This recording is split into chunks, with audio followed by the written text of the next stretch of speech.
صباح الخير او مساء الخير على الناس اللي لسه بتشوفني دلوقتي، يا رب تكونوا كلكم بخير. بصوا الفيديو ده انا عايزه الناس اللي تعبانه من خشونه الركبه، الناس اللي بتعاني ومش بتعرف تصلي، الناس اللي بتعاني لما بتتني وتفرد رجليها، يعني بعد معاناه كتيره انا مريت بيها. انا جبت لكم حاجه باذن الله باذن الله باذن الله عملت معايا مفعول، وان شاء الله هتعمل مفعول مع اي حد ممكن يكون بيحس بالم، وخصوصا في الركبه زي ما بقول لكم، او في العظم كمان، هتفيد العظم كله بتاع جسمك بشكل عام. دي خلاصه بقى تجربه مع يعني الم ومعاناه وعياط بطريقه مش طبيعيه. انا كان عندي مشكله كبيره جدا ان انا كنت مش بعرف اصلي، مش بعرف اتني ركبتي، ورحت عملت أشعة، والأشعة أثبتت إن أنا عندي قطع في الغضروف الهلالي من الدرجة التانية. طيب الفكرة كلها في إيه بقى؟ إن أنا عملت كمية جلسات علاج طبيعي ورحت لكمية دكاترة. إيه ربنا يبارك في آخر دكتور أنا رحت له، أنا كنت رحت له قبل كده وغلطتي إن أنا ما رحتلوش من أول مرة، وقال لي على السحر ده قبل حتى الاتنين دول، هو قال لي على السحر ده، واللهم لك الحمد. مشيت عليه لمدة شهرين وبقيت في حتة تانية. مش هطول عليكم اكتر من كده، هدخل على طول على الحاجات اللي انا جبتها. بصوا صلي على النبي. الموفري عبارة عن MSM وجلوكازيمين. هتلاقوا دكاترة كتير جدا متكلمة على الجلوكازيمين، يا رب اكون بس بقوله صح. سواء بقى دكتور كريم علي، الدكاترة المشهورين والمعروفين على النت، قد ايه الجلوكوزامين مهم جدا جدا جدا للغضاريف.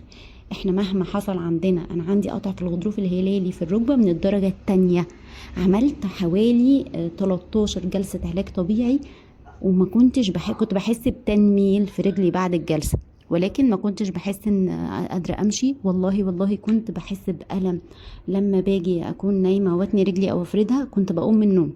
قرصين في اليوم، هو عبارة عن 120 كبسول، انا كنت جايباه من بره، يعني حد كان بره وطلبت منه ان هو يجيبهولي، وجبته تاني هنا من صيدلية في مصر الجديدة. اللي حابب هبقى اقول له اسمها او اكتب له اسمها يكتب لي كومنت.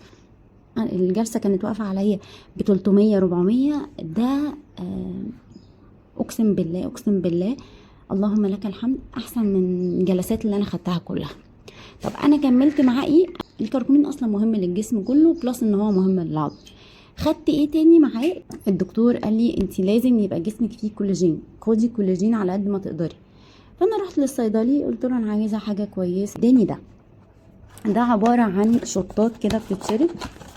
انا اوريكم شكلها من جوه اهي، شوتس كده، عشان